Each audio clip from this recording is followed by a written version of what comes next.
to myself, what a wonderful world.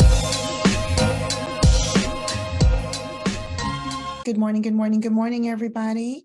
Happy sensational Saturday. Welcome to Coffee, Coaching, and Conversation.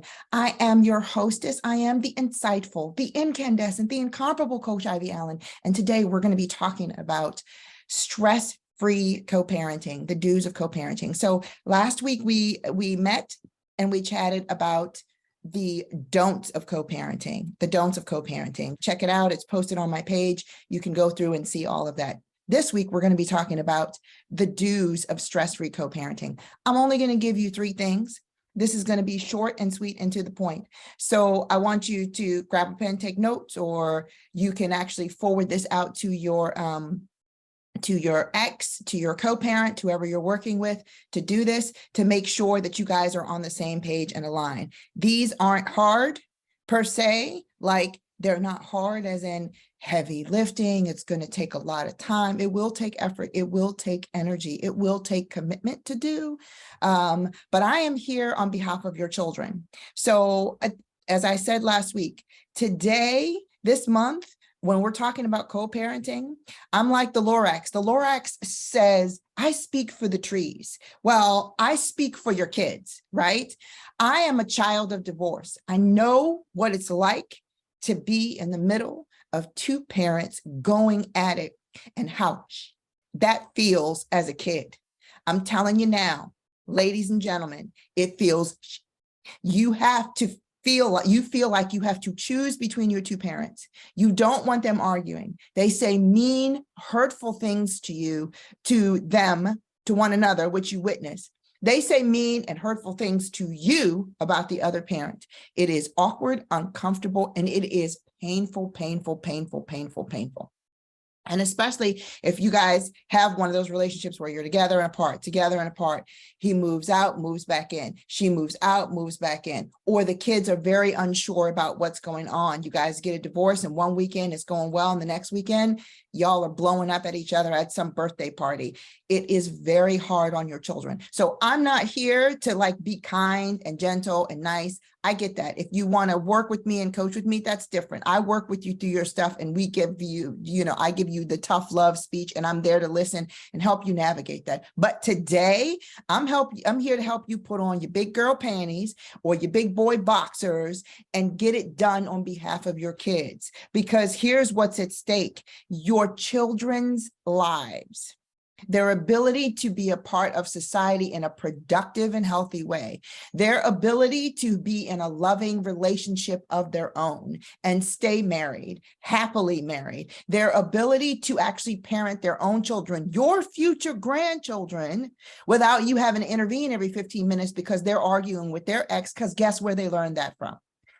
This is serious business. I take it very seriously. Your kids' lives are at stake. Your children are innocent in this world. They deserve every opportunity to live, step into, and experience a healthy childhood so that they can be functioning, healthy, contributing members of the world community. And when you guys can't get your ish together, myself included, it impacts your child's ability to do the same. And that's what you want to be remembering. It's not about you and him. It's about these kids. And you guys, as parents, have to make the choice, like we need to get over our stuff and true ourselves up to something different and better on behalf of these children. Because right now, it's not about our divorce. Y'all can argue offline and go to a park and yell at each other and curse each other out all you want to. Just don't do it in front of the kids. When it comes to your children, you need to be patient, conscious, aware, thoughtful, and making decisions together with respect to your children. Not nasty, not contentious, not one-upman, not any of that crap, because that impacts your kids. And you deny your kids access to both parents when it's all about, I'm trying to be the good mom and he gets to be the bad dad. This is not good cop, bad cop, right? It's not bad dad, good mom, or bad mom, good dad. That's not how you want to roll. You are trying to roll in a way that supports the ultimate well-being of your children. All right. Thus endeth the speech. So I'm going to give you 3 things that I think are important for you to do in the in your co-parenting journey. And then I would love your feedback on this. If you have issues and you're like, I want to share this with, I want to say this to my partner or my former partner, and they're not going to listen, forward the thing. I saw this. There's some good nuggets in here. Let's talk about it. If you're a girlfriend and you know somebody's going through a divorce, I saw this good nuggets in here. Maybe you and so can work through it. Whatever. Share it out with somebody who needs this. Not for them, for their kids. You guys, like, I want you to think about this. Children don't have it. When I was a kid, I'll share it this way. You don't have language, the voice, the confidence, the ability to speak for yourself. The only thing children can do well when it comes to adults is feel. The younger they are, the more they feel. They can't articulate, I don't like it when mommy and daddy argue. I don't like it when mommy talks about daddy. I don't like it when daddy talks about mommy. I don't like it that I don't see daddy like I used to. They're not going to come out and say that to you. They don't have the maturity. And even if they have the maturity, some of them don't have the words, the language, and they're not confident enough to go up against their parents and tell a mom or a dad that they don't like the way they're doing things. Most kids don't, until they get to that high school rebellious phase, and then they will tell you exactly what they think of you. But by then it's too late. You have an opportunity now to do something different, better for your kids. So take the moment, sit, pull up a chair, have a listen, and see if any of this serves you. If it isn't, it only costs you a few minutes of time. But if it does, it could cost you, you could gain a lifetime of a decent, loving relationship, not only with your former partner, but with your children, where your kids grow up in having a sense of family. And that's what it's all about. Everybody talks about, even now, when you grow older, all of these Gen Xers, Gen Z, millennials, the whole gambit, talking about your first family. Your friends are God's way of, my favorite saying from Wayne Dyer, your friends are God's way of making up for your family, because everybody has these horror stories about how their first family, which is your mom, your dad, and your siblings, freaking sucked. It sucked to be in that tribe. Part of the reason it sucked is that when you're a product of divorce, it freaking sucks. Everybody's angry. Everybody's upset. Nobody's talking. Nobody's loving. There's this constant tug of war going on. So absolutely, when you have that growing up, your first family freaking sucks, right? So then you get all these friends you hope to fill in the gap. You can actually support your kids by standing in the gap on behalf of them, such that their first family is a real family that is loving, that is healthy, and supports them in life. All right, so we're going to make this short and sweet, because you guys know what today is. Saturday is my dancing day. I'm going to go get my groove on. I got 2 Zumba classes today. I'm going to be doing a double, so I'm stoked. Which, by the way, is one of the things that as a parent, as a parent in general, as a human being in general, as a woman in general, even as a man, you need to self-care yourself, like love all over yourself. You know why? You are absent somebody else doing that. And one of the things that just grinds our gears as co-parent is the person that used to be caring for you, that used to look out for you, that used to make sure you ate or went to the gym or checked on you is gone. And for some of you, that never was a dynamic in your relationship. And then the fact that your divorce just really grinds your gear is even more, because now not only you've lost the person that you hoped would do it in the first place, and then you're pissed off that he never did it in the marriage in the first place. I'm telling you, I have been there, done that. Take responsibility for yourself and for your well-being. The more whole you are, I talk about being fit mentally, physically, and emotionally. The more whole you are, the less expectation you have on that other parent to do that, to be responsible for that, to check on you, to make sure you're okay.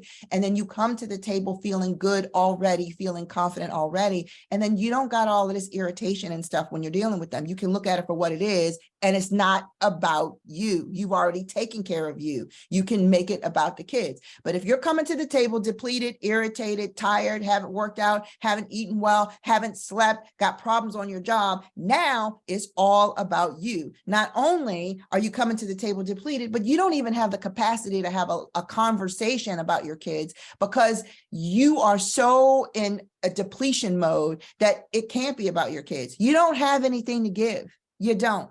You don't have. It is so important. I told my daughter this the other day. If you fall apart, your life falls apart. You are the linchpin in your life. You are the key factor. You are the constant. It is important that you nurture, nourish, take care of you first so that your life goes well for you. If you do not, and you have an expectation that everybody else does it, your ex, your current, your boss, your kids, your parents, your friends, there's going to be a massive Grand Canyon gap because those people can't take care of you 24/7. They're not responsible for your well-being. You are. And I'm not saying they shouldn't step up in the role that they are. That's one thing, but nobody can be responsible for another human being's well-being. That is our job, your job as the person who's responsible for their own well-being. So that's end of that speech. All right. So let's get to it. The first thing that you need to do as in a co-parenting relationship is to create a vision. So I talk a lot about vision in my coaching. The reason why is because vision is beyond you. Goals are about, I'm going to run a 5K. What did I just say? I am going to run a 5K, right? It focuses in on you. Vision is really about what you're creating in your world that you are a part of, what you want to see in the world, right?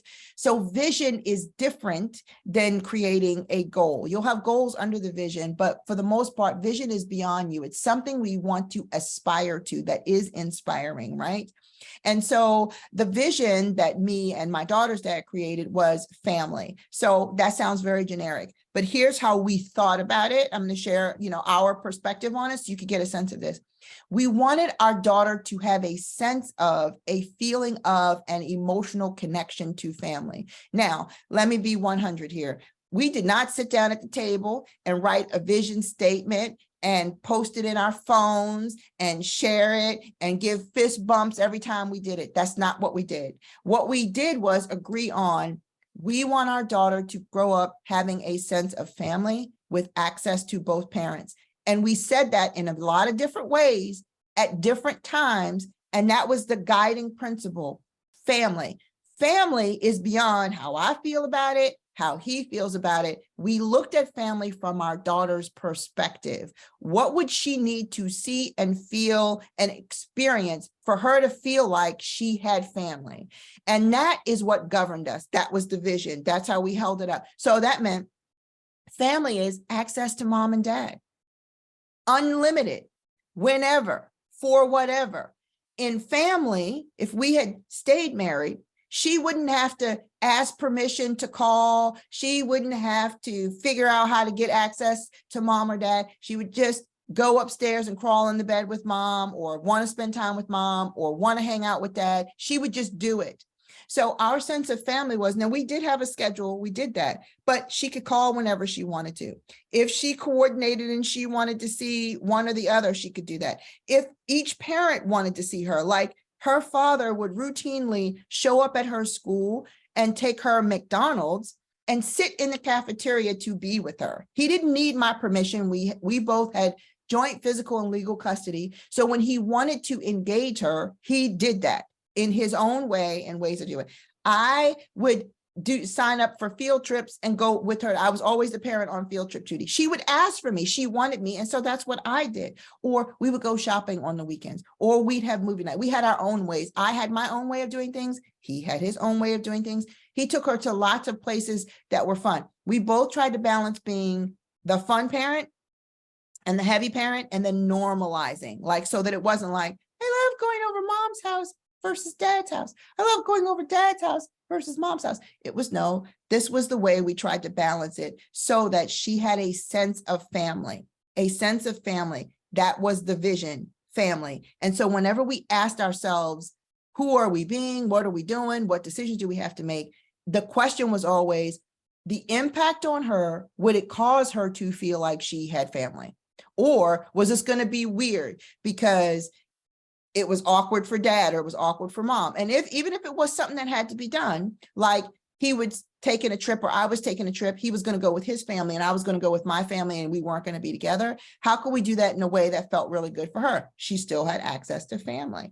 And we did that. That's what we did, because that was the vision. That's what we trued ourselves up to. Not how can I hurt him? Not how can I screw him? Not how can I have a better sense of family than him? Not how can I be the good parent? Not how can I make sure that she favors me? It was none of that. It was family, the totality of family. Access to him, access to me, access to his family, access to my family, access to family. Family was the vision. That was the vision. Now, you guys can create whatever vision you want. Maybe it's having a sense of health and well-being. Maybe it's communicating well. I don't know. You guys create your own vision for anything. I knew a family, they had a motto, and it was something like service, scholarship, and integrity. You guys can come up with words, and that's just how you guys act whenever you deal with each other. It could be that, which means you guys make sure each other is okay in service. Scholarship, y'all are all about the kids and their education, no matter what's going on. Their schooling comes first, which means both parents show up at school functions. Both parents are in parent-teacher conference. Both parents have the same rules and expectations around homework. And then the other one is integrity. We don't lie, we don't cheat, we don't steal, we don't point fingers. We are honest with each other and we're honest with our siblings. We're honest, period. It could be whatever you want it to be, but it is a guiding thought or principle, a vision of what the next 18 years plus is going to look like. 18 to 21 years is what it's going to look like with them in your household. Then you've got 21 years, 21 to 50, 60, 70, depending on how long you live and everyone lives, where you're going to be a part of their lives. Even after 21, you got births, you got college, graduate school, you got careers, you got marriages, you have all of this stuff that comes even afterwards. It can be the guiding principle. This is how we interact with each other as a family. This is how we got that vision. Will save you so much trouble, because when you want to get off and get annoyed and get frustrated and go off with this person, you will remind yourself, is this about family? If I call him and put my foot as far up his as I possibly can, is that going to create family? Am I going to create a situation where my daughter feels healthy and whole? Or am I going to create a situation where it's just plain awkward for him, for me, for her, right? It stops you in your tracks. It makes you think. You have to think about the way you need to address him, her, them, whomever you're co-parenting with, in a way that supports this vision. But if you don't have one, you will be operating off of emotion.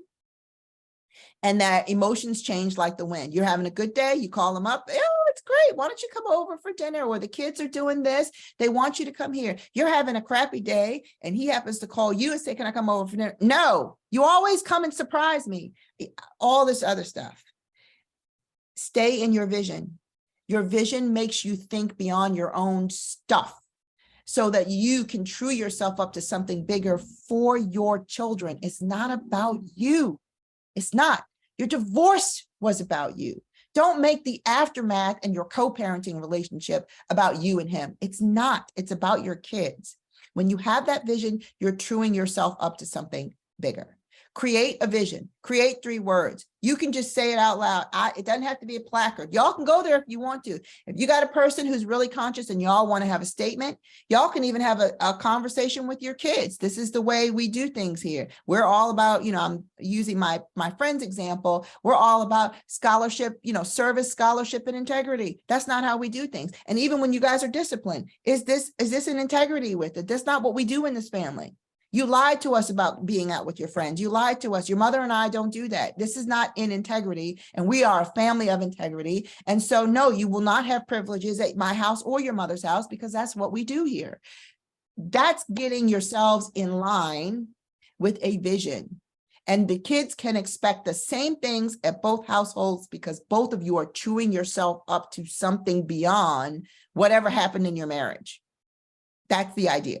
So vision, you need a vision. 2, you need a way to communicate consistently, regularly, often, and without animosity. Whatever that is, If it's email, do email. If y'all like to text, then text. I don't care if it's carrier pigeon. Whatever you need to do, you need a consistent way of communicating often about what is going on in your children's lives.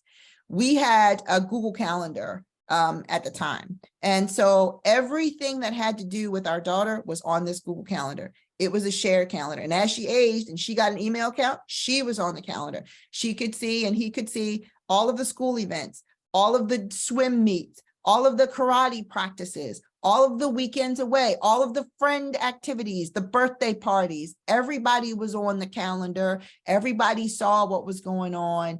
And usually if it was a busy week or whatever, I would send an email and say, this is what's going on or blah, blah, blah. Or sometimes he'd say, I saw such and such is on the calendar. Do we have a parent teacher meeting? Or I have a conference that week. Can you call me from the parent teacher meeting? We put everything on the calendar. That's how we did it. Y'all don't have to have a shared calendar. The mechanism isn't important. What is important is that you have a way to communicate. Text, video, y'all could do now. They've got Voxer. There's so many tools out there. Voxer, family Zoom meeting. It doesn't matter. Maybe he's out of state. You guys get together as a family once a month, or she's got her own phone, or the kids have their own phone. They can FaceTime. Whatever it is, there needs to be a consistent way of communicating information regarding the children, your child, to the other parent so that they are consistently in the loop. If your co-parent does not engage with their children, it will not be because of you. It will not be because you're withholding information. It will not be because they didn't know. It will not be because they didn't get the invite. It will not be because they didn't get the message, the call, the text, the calendar invite. They get to be responsible for managing their participation in your child's life, but they need to know. So whomever is doing that. Now, typically, things have changed a lot in the world, but typically moms are still governing that particular piece. Not all moms. I know some dads that are on it, like on it. And a lot of dads are on it because they coach their kids. They do the spreadsheet. They know what their kids are from a sports perspective. And some dads are that's just what they do. It's who they are. This is not a gender thing. It's whomever is able, willing, technically savvy. It's whatever works for y'all. If y'all like to do a text message, it doesn't matter, but create a consistent way of communicating. Because one of the big things that happens in co-parenting is you never told me that we had this. You never told me about the game, the meet, the recital, the parent teacher conference, that you were going away. You never told me, because what we want to do is withhold and almost like hoard our children to ourselves because we're pissed off about who the person is. Forget about that. They have a right to, as a parent, know what's going on in their child's life, right? Now, again, if you have a custodial agreement, I'm not telling you to go against your custodial agreement. If you have a custodial agreement where they don't have access to the child for whatever reason, for their health, for their safety, for their well-being, or for whatever, then I'm not telling you to ignore your custodial agreement. What I am saying is that whatever your agreement is, if to the degree that you can include the children's other parent, you should, because they need to have access to both parents, provided the person is healthy and sane. Again, I'm not talking about if you have a custodial agreement and the person is not healthy, not well, is toxic, abusive, all of those, I'm presuming you've already taken care of. This assumes that really the main reason that you would have any issues is because y'all just get on each other's nerves, because that's just a part of the level or the aftermath of divorce. Barring anything else, create an easy system for y'all to talk. If you can't talk, create an easy system for y'all to communicate. That's it. Calendar, text, email, voicemail, Voxer, whatever. You got all of these, Snapchat, Zoom, it doesn't matter. Pick something, stick with it, communicate often. You want to share what is happening in your children's lives with your co-parent. If they don't take advantage of it, that's on them, not on you. Do not be the roadblock between a child and their parent. Do not be that. All right. And then the last way is, and this is a particularly important way, you guys need to figure out ways to resolve issues, right? In a positive way. So if you've got any issues with each other, with the kids, you need to come up with a way in which you guys are going to resolve these issues so that it's consistent at both people's houses. There's set boundaries, there's behavioral guidelines. Again, you don't want this good parent, bad parent. You want some sort of consistency in two households. So there were things that we did. For example, my daughter, she has ADHD. And one of the things that we realized is that kids, and it's not just that, television in general is bad. People, humans, hyperfixate on it, right? And now that you can, quote, binge watch everything. Remember when I was growing up, you had to catch something on TV. If you weren't there at 8 o'clock on a Tuesday, you did not see Happy Days. That was just the way it was. You couldn't on demand it, watch it on Saturday from noon until 4 and catch up on all your old episodes. So for 4 hours, you're just sitting on the couch doing nothing. It was 8 o'clock on Tuesdays and you had to wait till next week. And if you missed the episode, you might catch it on reruns. That's just the way it was. Well, nowadays, kids can hyperfixate on TV. Our daughter had ADHD and it wasn't good for her. Her grades would tank. She would hyperfixate on TV. She would get distracted and all that. So we had a rule Monday through Thursday, no TV on a school night. We enforced that rule at both households. She couldn't sneak and be like, well, I'm going to stay with mom this week, or fake it and be like, oh, dad, mom is sick and I really want to, or I have this and I want to. She couldn't manipulate us. It was, well, you can go mom to mom's, but there was no TV in my house either. Same thing with dad. You can go to dad's, but there's no TV at his house either. You need to come up with behavioral guidelines and boundaries that you both agree on can happen at your house. Now, that's not to say every little thing is going to be the same. There's going to be some differences, but you got to let that go. Let it go. The key things are what you should focus on. Like that was a key thing. Her doing schoolwork was key. We had a 0 tolerance policy for bad grades and bad performance in school at both households. I didn't let her slide. He didn't let her slide. And we talked about what that looked like, what it meant, how it was going to be, when we would bring the hammer down, when she needed support. Did she need tutoring? Did she not need tutoring? Was it TV? Was it influences? What was the distraction for her? We talked about it because it's important, because if she gets to get away with one thing at one house and not the other house, then you're setting up good parent, bad parent. And what happens is the kid is going to go where it's easiest. They're going to go where they feel like they can do whatever they want to do, where there's all this freedom. You are setting yourself up and your co-parent up for an epic fail, because the next argument that you two are going to have, which is inevitable, is that she gets a pass or he gets a pass every time they come over with you, and I'm the bad dad or the bad mom, and it sucks for me. They never want to be with me because they get everything they want over at your house, and I'm the bad parent. So then I don't get to see my kids as much because I'm competing with you, who's competing with me by giving them anything and everything that they want. You don't want that. That's not good. It's not good for the children. It's not good for your relationship as co-parents. There's got to be the same boundaries, the same behavioral guidelines, and a way in which you guys talk about how you discipline and parent the kids together. You've got to have these things in place. If you do not have these things in place, then the dynamic is going to be good cop, bad cop. I want to be with mom or I want to be with dad for whatever. And then they cherry pick. If mom is better at making dinner and dad's better at takeout, then when they want dinner, they'll be like, oh, I'm going to go hang out at mom's. When they want takeout, they're going to go hang out at dad's, right? And that's a simple example. It is what it is, and that might be the case. And those are small, minor examples. And as they get older, that matters less. But if mom doesn't enforce homework, right, and dad does, then it's going to be, well, mom doesn't care about my grades, so I want to be with mom during the school week and I'll just hang out with dad on the weekends when there's no homework, right? Kids start to, as they age, they get manipulative because they know where the fun is, where the takeout is, where the pressure is or is not. And then they start cherry picking where they want to be. You guys are more than likely, you're going to have a co-parenting agreement where somebody has weekends, somebody has weeks, maybe you do it a month at a time, maybe you do, something completely different half the week. There's all kinds of agreements.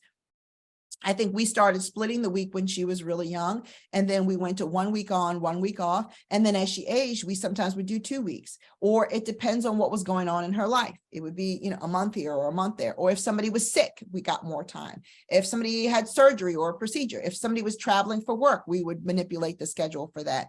But pretty much she had a consistent childhood. Now, there's going to be some issues where, you got to be honest. Some dads are great at some things and some moms are great at some things. And depending on the nature of the child's going to want to be with that mom or dad because they're just more aligned. But you guys have to still support each other in having quality time with your kids, even though there is a difference. And that is absolutely okay as well. So agree on the main things, the boundaries, the behavioral guidelines, the things that are important to you both, and then give each other grace with the things that are less meaningful. I mean, we used to have conversations about her cleaning her room. Her room was cleaner at one place than the other. We still harped on it, but I'm more of a neatnik. So I was more on her about her room and her chores. Was her room cleaner to dad's house? Yeah. Was it a little less clean? Yeah. But am I going to make a big deal of that? No, it's not like really in the grand scheme of things. Did we have the same philosophy about her grades? Absolutely. If she didn't keep her grades here, did she lose privileges? Absolutely. Did she use privileges at both houses? Absolutely. You got to stand where the things are important and let go of the rest. We used to have this, we had this conversation with my kid the other day. I hate Chef Boyardee. I'm sorry. I probably shouldn't have said the brand name on live television, but nonetheless, I'm not a canned pasta person. Let me just put it that way. I'm not. When my kid was younger, her father would give her those little mini things that you could heat up, and she liked them.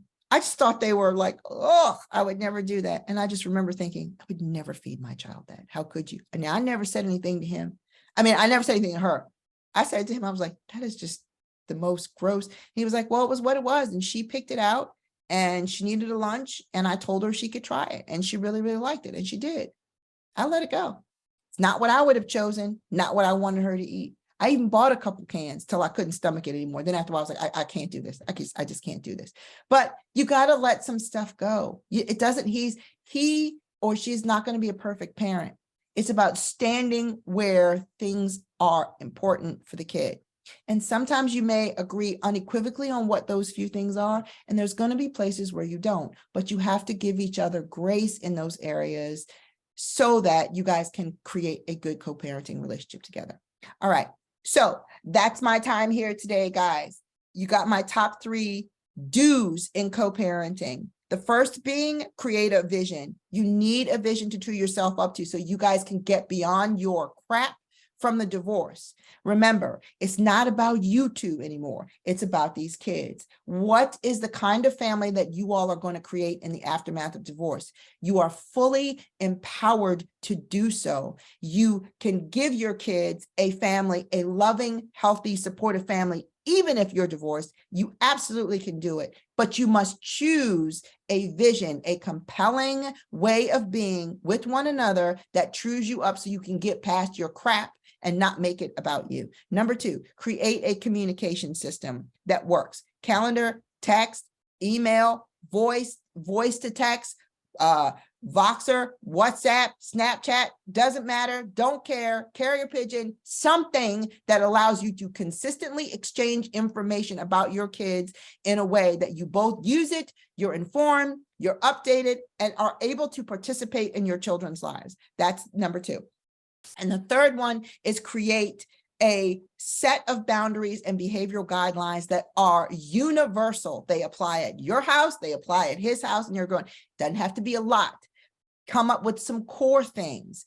Everything is not going to be the same. Y'all are 2 different people. You probably would have had the same issues if you had stayed married, because even married people don't always agree on co-parenting. But y'all should have some foundational behavioral guidelines that are the same, no matter whose house they are, no matter which parent they are with, so that the kid understands they're not going to get a pass at mommies and daddies on these core things.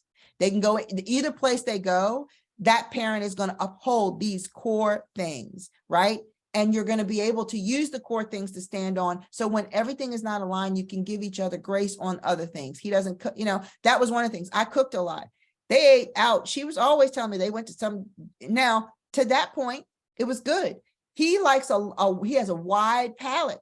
They ate Indian food, Asian food, Japanese cuisine. They had Italian. They had Vietnamese. They had Filipino. They ate around the world because he has a very diverse palate. I do not. I cooked home cooked, down home, healthy meals. So in a way, what I would have said, well, cook home and have her have vegetables. In a way, it was good that she got to have her palate expanded by experiencing all these foods from all these different cultures. And it was wonderful. We do things differently. I had to give him grace. I wasn't going to call him up and going, she's not eating her broccoli. What kind of father are you? You should be, forget that. Like, let her have that. It's fine. When the core stuff is in place, you can have grace for other things that aren't exactly as how you would do them, but you'll be able to step back and see they actually might be adding value and offering your children a very different perspective, one that will help them, once again, become healthy, solid citizens in the world community. All right, those are my things that I wanted to share with you today. A couple other things. I am running a program called Breakthrough Secrets to a Sexier Life for Women.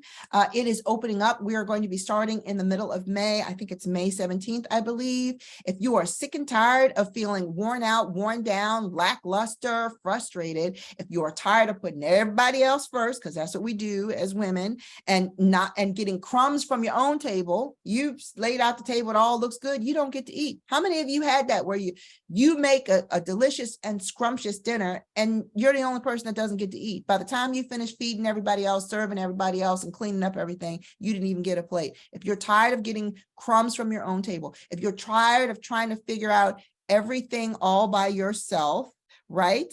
And you're tired of feeling fearful for both yourself, like, I don't know what I'm going to do. I don't know how I'm going to raise these children. Tired of feeling financially like overwhelmed, broke, and emotionally broken. And if you're tired of comparisonitis, it looks like every other divorced mom is doing well and you're not, for whatever reason, then this is the program for you. 10 weeks long. We go through my Fem Factor system. We talk about fit, finances, femininity, family, and faith. I get you there. You will have the ability to reinvent and reclaim your entire life after divorce. You can claim your glow up like in every area of life, all the major ones. You will go from devastated to a diva of distinction. This program is for you if you are ready to put yourself first. If you're ready, you got to pay yourself first. I started this talk by saying, if you do not pour into you and take care of your own well-being, you will not have it. You will come to the table with an empty cup expecting other people to fill it. That is not the way to approach co-parenting. It's not the way to approach life. It's not the way to rebuild and reclaim your life after divorce. You will fall madly in love with your entire self, right? You will love the skin that you're in, body, mind, and soul. You will release all of your emotional baggage from your divorce. Trust me, you want this one. This is important because releasing that gives you power. You are empowered to create something different from a place of wholeness with your former partner. You will create your own economy financially. I am a huge proponent of that. One of the biggest challenges that we have in the aftermath of divorce is if you are dependent on your alimony and child support. I'm not saying he gets a pass on paying it. I'm saying if you're dependent on it, like your life doesn't work if he doesn't give you money, you're going to be always in this codependent cycle of if he pays you, he's great. If he doesn't pay you, he's and you are going to be pissed off. When you create your own economy, anything that he adds is like icing on the cake. It is the lit candles on a cake that already has icing that is moist and delicious. You're going to be able to reclaim your femininity and be captivatingly confident. I mean, feel good about you, how you look, how you act, how you are, how you be, how you function in this world so you can claim your life and live from your passions, right? With purpose, right? You're going to be able to pursue the things that are meaningful to you in your life and raise solid human beings to commit, to contribute to the world community and life. You can do the 10-week course, or for those who really want to step it up a notch and get their glow up fast, you're like fast actors, you can tack on a VIP session with you, VIP coaching session, which is a half-day long session. So claim the life that is yours. Give up the life that you have so you can claim the life that is waiting for you. It's time, Diva.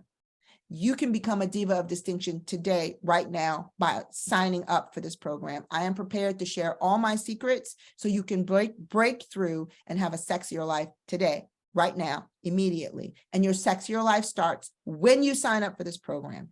Check out the link in the comments section. You can sign up. I will also put a post and pin it to the top of the page. Would love to see you in it. We start in May. Come and claim it now. Now there's bonus orientations. There's a bonus orientation that comes with this. So we're going to meet starting at the beginning of May, where you get 2 additional calls that you can participate in, and you want to be in these calls, right? There will be 2 additional assessments. You will find out how you seduce. That's a really good one. And you'll be able to get I believe we're doing another assessment, which I can't think of the name of it. It might be Strengths Finders, but it might be something else. There's lots of bonuses in this. You want to come and claim your bonuses now. Get in early, get in now. That's right. All right. So click the link in the comment section, and I will see you on the other side. Have a sensational Saturday. I'm going to go and get my Zumba on, and I will see you next week at Coffee, Coaching, and Conversation. Have a great day, everyone. Have a sensational Saturday, and I will see you soon. I think to myself, what a wonderful world.